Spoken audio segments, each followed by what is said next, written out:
اعوذ باللہ من الشیطان الرجیم بسم اللہ الرحمن الرحیم الحمد للہ الذی هو عدۃ عند الشدہ وغوث فی الکربہ والصلاة والسلام علی رحمۃ للعالمین سیدنا و مولانا ابی القاسم محمد اللہم صلی علی محمد و آل محمد وآلہ الطیبین الطاہرین المعصومین المظلومین المنتجبین الاخیار سیما الامام الہمام والبدر التمام بحر الحقائق مبین المشکلات والدقائق لسان اللہ الناطق جعفر بن محمد الصادق صلوات اللہ وسلامہ علیہ ولعنۃ اللہ علی اعدائہم اجمعین من الآن الى قیام یوم الدین اما بعد فقال اللہ تبارک و تعالی فی کتابہ المبین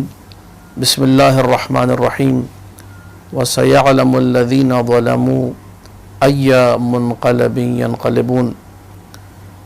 ناظرین کرام، سورہ شعراء کی آخری آیت کی تلاوت کا شرف حاصل کیا، جس کی تفسیر میں میرے مولا امام محمد باقر علیہ الصلاۃ والسلام کا ارشاد گرامی ہے وَسَيَعْلَمُ الَّذِينَ ظَلَمُوا آلَ مُحَمَّدٍ حَقَّهُمْ أَيَّ مُنْقَلَبٍ يَنْقَلِبُونَ۔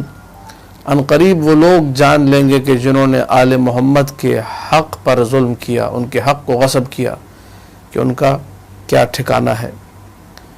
یہ آیت وہ آیت ہے جس آیت کی تلاوت حسین ابن علی کے کٹے ہوئے سر نے کی تھی، اور اس سے ملتی جلتی اور بھی بہت آیات ہیں، بہت سی آیات ہیں قرآن مجید میں، جن میں جہاں جب ظلم کا تذکرہ ہوا تو میرے مولا نے فرمایا یہاں پر ظلم سے مراد آل محمد پر ڈھائے گئے مظالم ہیں۔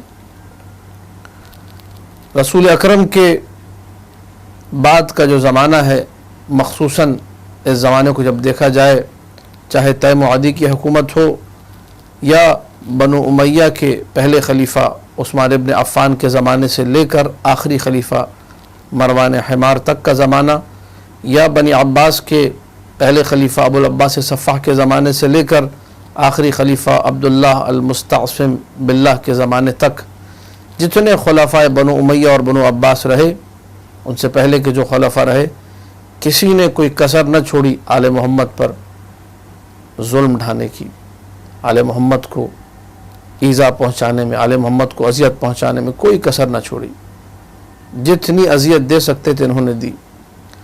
امام جعفر صادق صلوات اللہ وسلامہ علیہ کا زمانہ بڑا عجیب ہے۔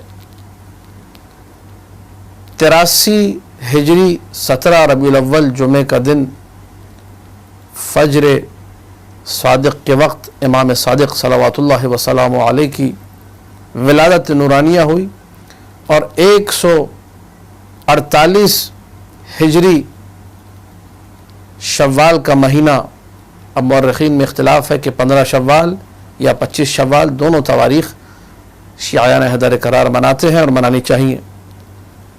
اس دن شہادت واقع ہوتی ہے۔ رجب کا شوال کا مہینہ ہے، اور بعض نے رجب کے مہینے کو بھی شہادت کے حوالے سے ذکر کیا ہے۔ بہرحال شیعیان حیدر قرار جس تاریخ میں چاہیں اس شہادت کو منا سکتے ہیں اور اس امام ہمام کا ذکر کر سکتے ہیں۔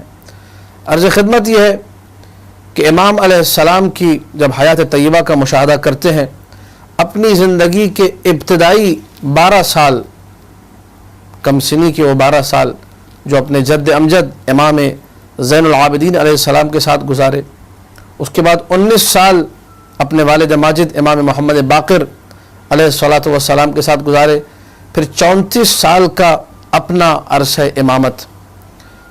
اکیلا وہ امام جس نے بنو امیہ کے مظالم کو بھی سہا، جس نے بنو عباس کے مظالم کو بھی سہا، اکیلا وہ امام جو تمام ائمہ میں امام زمانہ کے علاوہ جتنے بھی ائمہ ہیں سب سے بوڑھا امام جس نے مظالم کو سہا۔ اسی لیے امام جعفر صادق سلام اللہ علیہ کو شیخ الائمہ بھی کہا جاتا ہے، اماموں میں سب سے زیادہ بڑی اور طویل عمر پانے والے امام، کم سے کم 65 سال علماء نے ذکر کیا. علامہ مجلسی نے جلال العیون میں 70 سے 72 سال تک کی عمر کا ذکر کیا ہے. تو وہ امام جس نے باقر العلوم کے بیٹے ہونے کے ناطے ہر ملک و ملت، ہر مذہب و مسلک بلا تفریق علم کی وہ خدمت کی کہ 4000 لوگ ادیان و ملل کے، 4000 مختلف ممالک کے لوگ، ہر شخص کی زبان پر پہلی صدی کے آخری حصے میں ایک ہی جملہ ہوا کرتا تھا، حدثنی جعفر بن محمد الصادق. ایسا انسان، ایسی ہستی جس نے انسانیت کی خدمت کی. آج دنیا بھر میں علوم پڑھائے جا رہے ہیں، کوئی ایسا علم نہیں جو انسانیت کے لیے مفید ہو مگر یہ کہ وہ در آل محمد سے نکلا. اس میں بہت بڑا جو امتیاز ہے وہ امام جعفر صادق صلوات اللہ وسلام علیہ کی ہستی کو ہے. لیکن جو دشمن تھے وہ مسلسل اپنی دشمنیاں دکھا رہے تھے. میں چونکہ یہ مختصر سا جو تصویری ٹکڑا، متحرک تصویری ٹکڑا ویڈیو کلپ آپ کے سامنے پیش ہو رہا ہے، اس میں شہادت امام جعفر صادق اور ان پر ڈھائے گئے مصائب کا تذکرہ کرنا ہے. اور اس حوالے سے عرض کروں کہ روایات بے شمار ہیں، روایات بہت زیادہ ہیں. علامہ مجلسی نے جلال العیون میں ذکر کیا 5 مرتبہ، اور اس سے زیادہ بھی روایات ہمارے پاس ہیں کہ امام جعفر صادق کو قتل کرنے کا منصور دوانقی نے ارادہ کیا. اور اس قتل کے علاوہ جو کئی گستاخیاں انجام دی، قتل کی سازش کے علاوہ جو اذیتیں دی وہ الگ ہیں. کبھی مدینہ میں اپنے بندے کو بھیج کر گھر میں چاروں طرف سے آگ پھینکوائی، اور جب گھر کو آگ لگ گئی تو امام جعفر صادق یہ کہتے ہوئے گھر سے نکلے، انا ابن ابراہیم خلیل اللہ، میں ابراہیم کا بیٹا ہوں. جب ابراہیم کے لیے آگ ٹھنڈی ہو سکتی ہے تو میرے لیے بھی ٹھنڈی ہو سکتی ہے. لیکن کیا عالم کرب رہا ہوگا، کتنی اذیت ہوئی ہوگی اہل بیت کو کہ جب کسی گھر میں آگ لگی ہو، کس طریقے سے گھر والے، کس طریقے سے محارم، کس طریقے سے خواتین ایک کمرے سے دوسرے کمرے کی طرف دوڑ رہی ہوں گی. وہ کیا کرب، وہ کیا مصیبت، وہ کیا اذیت ہوگی، اس کو امام جعفر صادق ہی سے پوچھا جا سکتا ہے. کئی مرتبہ امام کے جد امیر المؤمنین سلام اللہ علیہ کو ان کے سامنے ناسزا کہا گیا. امالی توسی دوسری مجلس میں یہ روایت تحریر کی ابو جعفر توسی رحمۃ اللہ علیہ نے کہ راوی یہ کہتا ہے کہ جب محمد و ابراہیم عبداللہ ابن حسن کے بیٹوں کو قتل کیا گیا تو منصور اللعین نے ایک شخص کو مدینہ کا گورنر بنا کے بھیجا جس کا نام شعبہ ابن اقال تھا. شعبہ ابن اقال جب مدینہ پہنچا تو پہلے ہی جمعے میں جو جمعہ آیا تو اس نے سارے مدینے والوں کو جمع کیا اور اس کے بعد ممبر پر گیا حمد و ثنا، اور حمد و ثنا کے بعد یہ کہنے لگا، ان علی ابن ابی طالب شق عصا المؤمنین، شق عصا المسلمین وحارب المؤمنین. علی ابن ابی طالب نے اتحاد بین المسلمین کو پارا پارا کیا. علی ابن ابی طالب نے مؤمنین سے جنگ کی، وطلب الامر لنفسہ، اور اس حکومت کو اپنے لیے چاہا. پھر اس کے بعد وہ جملے دہرانا نہیں چاہوں گا، جو گستاخیاں اس نے کی حوالہ میں نے دے دیا، آپ لوگ پڑھ لیجئے. جب اس نے یہ ساری گستاخیاں کی تو گورنر بن کر آیا تھا، ظالم بادشاہ کی طرف سے گورنر تھا، کسی میں جرأت نہ تھی شعبہ ابن اقال ملعون کو کوئی جواب دیتا. راوی یہ کہتا ہے کہ ایسے میں نے دیکھا کہ مسجد میں ایک شخص کھڑا ہوا جس کے تن پہ پرانا لباس تھا. اس نے حمد و ثنا کے بعد کہا شعبہ ابن اقال کو مخاطب کر کے کہ تو نے جس خیر کا ذکر کیا ہم اس خیر کی اہلیت رکھتے ہیں، اور جس برائی کی تو نے ذکر کی، تو اور جس نے تجھے گورنر بنا کے بھیجا ہے، تم دونوں اس کے لیے سزاوار ہو. اس کے بعد اس شخص نے پکار کر کہا ارجع معذوراً، پلٹ جا اس عالم میں کہ تو بدبختی کو اپنے لیے خرید چکا ہے، گناہوں کو اپنے لیے خرید چکا ہے. مذموماً، تیری مذمت ہو رہی ہے. اگرچہ اس کو کوئی جواب دینے والا نہ تھا لیکن سب اس کو برا ہی سمجھ رہے تھے. جس لب و لہجے میں اس شخص نے گفتگو کی، جس لب و لہجے میں اس شخص نے پکار کر جواب دیا، تو اس وقت اس گورنر شعبہ ابن اقال کے پاس کہنے کو کچھ نہ تھا. فبہت الذی کفر، چپ چاپ ممبر سے اترا اور مسجد سے نکل کر چلا گیا. جب میں نے پوچھا یہ کون ہستی ہے, یہ کون شخص ہے, اس نے ایک حاکم کو, ایک گورنر کو چپ کرا دیا. تو مجھے بتایا گیا ھذا جعفر ابن محمد ابن علی ابن حسین ابن علی ابن ابی طالب صلوات اللہ وسلامہ علیہ, یہ جعفر صادق ہے. یہ جعفر صادق کے مصائب میں سے ایک مصیبت ہے کہ ان کے جد امجد کو ان کی نگاہوں کے سامنے, ان کی سماعت کے سامنے برا کہا جائے, ان کی شان میں گستاخی کی جائے, بدزبانی کی جائے. لیکن میرے مولا نے یہاں پر احتجاج کیا اور تاریخ نے اس احتجاج کو ریکارڈ کیا. لیکن بہت سارے ایسے مقامات تھے جہاں پر دشمن یہ چاہتا تھا کہ اپنی پھونکوں کے ذریعے سے اس نور الہی کو بجھا سکے, لیکن اللہ کا ارادہ کچھ اور تھا. کئی مرتبہ کی سازش منصور دوانقی, کئی لوگ جاتے منصور دوانقی کے پاس شکایت لگاتے. اس روایت کو الخرائج والجرائح میں قطب الدین راوندی نے ذکر کیا ہے. مولا امام رضا علیہ الصلوۃ والسلام سے روایت مروی ہے کہ ایک شخص آیا مولا امام جعفر صادق علیہ السلام کے پاس, کہنے لگا کہ آپ اپنے آپ کو بچائیے, اپنی نجات کا بندوبست کیجئے, آپ کی شکایت دربار میں لگا دی گئی ہے. جیسے اس نے یہ کہا فتبسم, میرے مولا امام صادق علیہ السلام مسکرائے اور کہنے لگے جب اللہ کسی چھپی ہوئی فضیلت کو آشکار کرنا چاہتا ہے, کسی ایسی حجت کو بیان کرنا چاہتا ہے کہ جس کا انکار کیا گیا, تو کسی حاسد کو اس پہ معمور کر دیتا ہے. وہ اپنے حسد کے چکر میں اظہار فضیلت کا باعث بن جاتا ہے. یہیں بیٹھو, ابھی حکومتی کارندے آتے ہوں گے, مجھے لے کر جائیں گے, اور پھر قدرت الہیہ اور اللہ کی نشانیوں کا نظارہ کرنا. وہ شخص کہتا ہے تھوڑی دیر میں منصور دوانقی کا قاصد آ گیا اور لے جانے لگا. میرے مولا کو میں بھی ساتھ چلا. جب دربار میں پہنچے تو دیکھا منصور دوانقی غضب کے عالم میں بیٹھا ہے اور کہنے لگا اے جعفر, میں نے سنا تم لوگوں سے اپنے لیے بیعت لیتے پھر رہے ہو, تم مسلمانوں کو ہلاک کرنا چاہتے ہو, تم مسلمانوں کا اتحاد پارا پارا کرنا چاہتے ہو. جب منصور نے یہ ساری باتیں کی تو میرے مولا نے کہا جس نے بھی کہا ہے یہ جھوٹ کہا ہے. علامہ مجلسی نے جلال العیون میں اسی روایت کو مختلف انداز سے ذکر کیا اور فرمایا کہ میرے مولا نے یہ کہا کہ میں نے بنو امیہ کے زمانے میں یہ کام نہیں کیا جب میں جوان تھا, آج جب میں بوڑھا ہو چکا ہوں میں یہ کام کروں گا. اس وقت اس نے کہا کہ نہیں, جس شخص نے مجھے خبر دی ہے اگر میں اس سے قسم اٹھواؤں, اس نے قسم کھا لی تو پھر میں تمہیں چھوڑوں گا نہیں. قتل کے ارادے پر مصمم تھا. مولا نے کہا بلایا جائے اس شخص کو. اس شخص کو جب بلایا گیا اور ایک دربان نے آ کر کہا کہ میں اس سے قسم اٹھواتا ہوں, کہنے لگا کھاؤ قسم, واللہ باللہ تاللہ. میرے مولا نے کہا ایسے قسم نہ کھاؤ, قسم کھانی ہے تو ایسے کھاؤ. ان کنت کاذبا فبرئت من حول اللہ وقوتہ ولجأت الی حولی وقوتی. اگر میں جھوٹا تھا تو میں اللہ کی حول یعنی اللہ کی قوت سے, اللہ کی مشیت سے, اللہ کے ارادے سے بیزار ہوتا ہوں, باہر جاتا ہوں اور اپنی قوت, اپنے ارادے, اپنی مشیت کا سہارا لیتا ہوں, اپنی قدرت کا سہارا لیتا ہوں اگر میں جھوٹا ہوں. جیسے ہی اس نے یہ جملے دہرائے تو جعفر صادق صلوات اللہ وسلام علیہ کے لبھائے مبارک پہ یہ جملے آئے اللہم ان کان کاذبا فامتہ الساعہ. بار اللہ اگر یہ شخص جھوٹا ہے تو اس کو ابھی اسی وقت موت دے دے. فمستتم کلامہ حتی سقط علی وجہہ. ابھی میرے مولا کا کلام تمام نہیں ہوا تھا, میرے مولا کی گفتگو مکمل نہیں ہوئی تھی کہ یہ ملعون شخص منہ کے بل زمین پہ گر پڑا.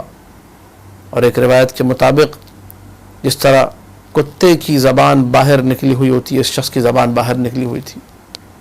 جیسے ہی اس عالم کا مشاہدہ کیا, عجیب جملے ہیں. منصور نے کہا کہ میں آپ کی کیا خدمت کر سکتا ہوں, مجھے بتائیے, مجھ سے غلطی ہوئی. میرے مولا نے جملہ کہا وہ عزاداروں کو رلانے کے لیے کافی ہے. کہا کہ منصور ما لی الیک حاجت, میری کوئی حاجت نہیں سوائے اس کے کہ ان اسرع الی اہلی فان قلوبہم متعلقۃ بی. جتنا جلدی ہو سکتا ہے مجھے اپنے گھر جانے دے, سب کے دل مجھ میں اٹکے ہوئے ہیں, سب میرے لیے پریشان ہے, سب میرے لیے بے چین ہے. کہا لک ھذا، تمہیں اختیار ہے، تم جا سکتے ہو۔ اللہ اکبر۔ وہ جعفر صادق جو دربار میں آئے، ایک لمحے کے لیے، تھوڑی دیر کے لیے گھر سے دور ہوئے تو اپنے گھر والوں کی فکر تھی۔ میں کہوں گا سلام ہو آپ پر حسین ابن علی۔ کربلا میں شمر لعین خنجر لے کے آگے بڑھ رہا تھا، سکت نہ تھی حسین ابن علی میں اٹھنے کی، لیکن ایسے میں اپنی نگاہوں سے خیمگاہ کی طرف دیکھ رہے تھے۔ مصائب ختم ہے ذات حسین ابن علی پر، انہی مصائب کے تذکرے کا، انہی پہ گریے کا جعفر صادق سلام اللہ علیہ نے حکم دیا، بارہا حکم دیا۔ لیکن عزادارو، کچھ شباہتیں ہیں جو جعفر صادق سلام اللہ علیہ کے مصائب میں ہمیں نظر آتی ہیں کربلا کے مصائب کے ساتھ۔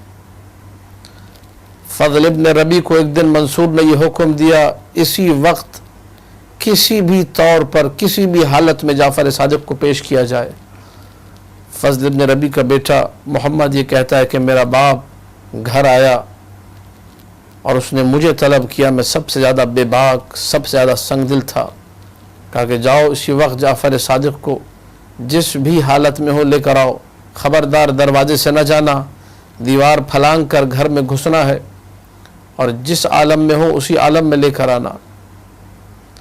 عزادارو، محمد ابن ربی یہ کہتا ہے میں نے ایک سیڑھی لگائی خانہ جعفر صادق کے باہر، دیوار پھلانگ کے میں گھر میں گھسا، دیکھا کہ جعفر صادق نماز پڑھ رہے ہیں۔ جیسے ہی نماز مکمل کی میں نے کہا چلیے میرے ساتھ، تو کہا مجھے اجازت دو میں غسل کر لوں، اپنی موت کا غسل اپنی موت سے پہلے کر لوں۔ کہا کہ اجازت نہیں ہے۔ وضو کر لوں، کہا اجازت نہیں ہے۔ کہا مجھے سر پہ عمامہ رکھنے دو، مجھے کندھوں پہ عبا رکھنے دو، کہا اجازت نہیں ہے۔ عزادارو، سر برہنا، پا برہنا، ہاتھوں میں رسی باندھ کر یہ محمد ابن ربیع ملعون میرے مولا کو لے کر چلا۔ علامہ مجلسی کی بقول 70 سال کا بوڑھا جعفر صادق وہ خچر پہ سوار رسی کو کھینچ رہا تھا، اور ادھر سے جعفر صادق سلام اللہ علیہ پیچھے پیچھے اسی بڑھاپے کے عالم میں۔ ایک لمحے کو جعفر صادق نے رک کر یہ کہا کہ میری حالت پہ رحم کھا، اب مجھ سے چلا نہیں جا رہا۔ اجرکم علی اللہ عظم اللہ اجورکم۔ یہ وہ امام ہے جو بڑھاپے کے عالم میں رسیاں ہاتھوں میں بندھی ہوئی ہے، کھینچا جا رہا ہے، چلا نہیں جا رہا، رحم کھایا، اس سنگ دل نے بھی رحم کھایا۔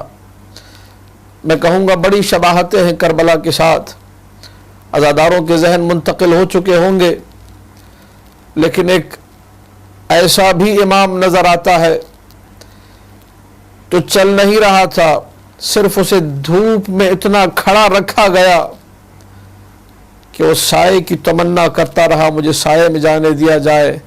تب کوڑوں کی برسات ہوئی۔ نہ جانے اہل بیت کی کیسی کیسی مصیبتیں ہیں۔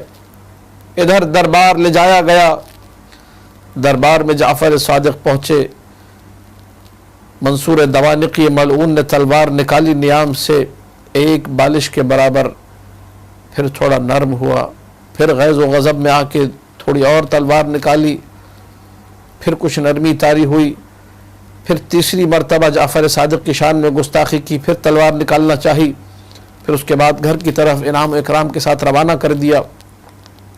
فضل ابن ربیع یہ کہتا ہے میں نے منصور سے پوچھا یہ تو نے کیا کیا؟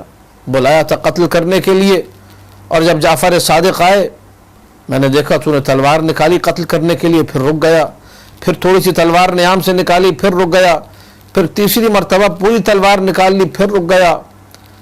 کہنے لگا فضل میں تجھے بتاؤں گا لیکن سب کو محل سے نکلوا دے، یہ بات میرے اور تیرے درمیان راز رہے۔ جب میں نے تلوار نکالی جعفر صادق کے قتل کے ارادے سے تو ایک لمحے کو میرے سامنے رسول اللہ آ گئے اور مجھے کہا کہ اگر تو نے میرے بیٹے کو قتل کیا تو اچھا نہ ہوگا۔ دوسری مرتبہ پھر میں نے تلوار نکالنا چاہی، پھر میرے سامنے رسول اللہ آ گئے، تیسری مرتبہ پھر رسول اللہ نے مجھے ڈرایا، پھر ڈر کے مارے میں نے جعفر صادق کو واپس کر دیا۔ عزاداروں 7 سے 8 یا 9 دفعہ قتل کی سازش ہوئی۔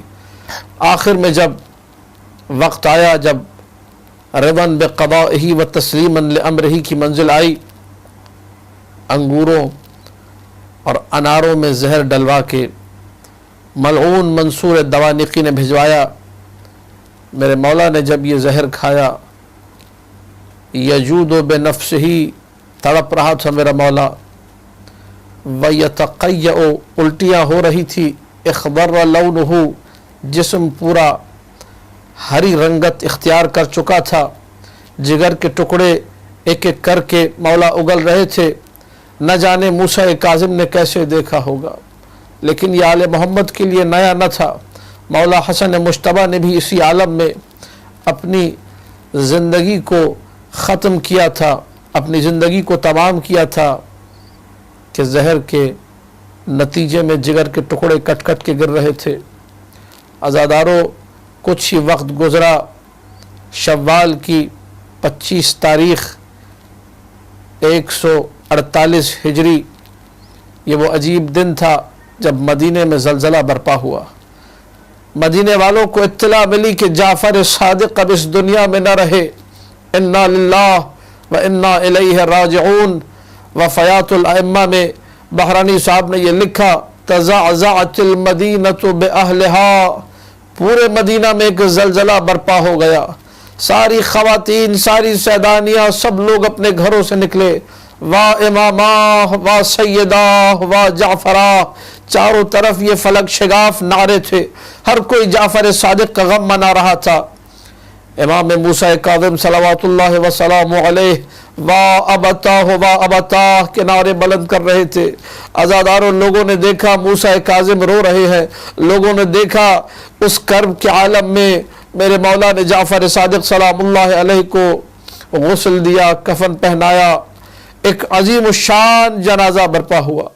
چاروں طرف لوگ غم کے عالم میں تھے، کرب کے عالم میں تھے۔ وہ کیفیت تھی جس کیفیت کو بیان نہیں کیا جا سکتا۔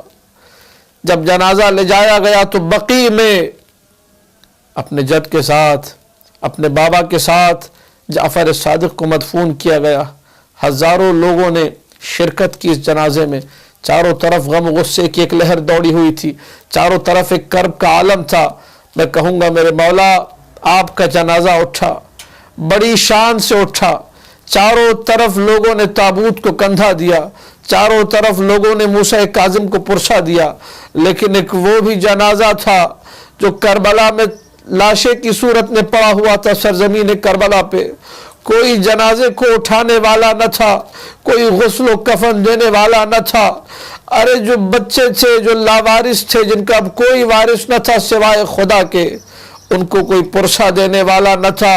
ہاں، اتنا ضرور تھا کہ جیسے ہی العطش کی صدا بلند کرتے تھے حسین کے پیاسے بچے، تو کوڑوں کی صدائیں اس کے بعد بلند ہوتی تھی، تازیانوں کے بعد چیخوں کی آوازوں کی صدائیں بلند ہوتی تھی، چاروں طرف آہ و بکا بلند ہوتا تھا۔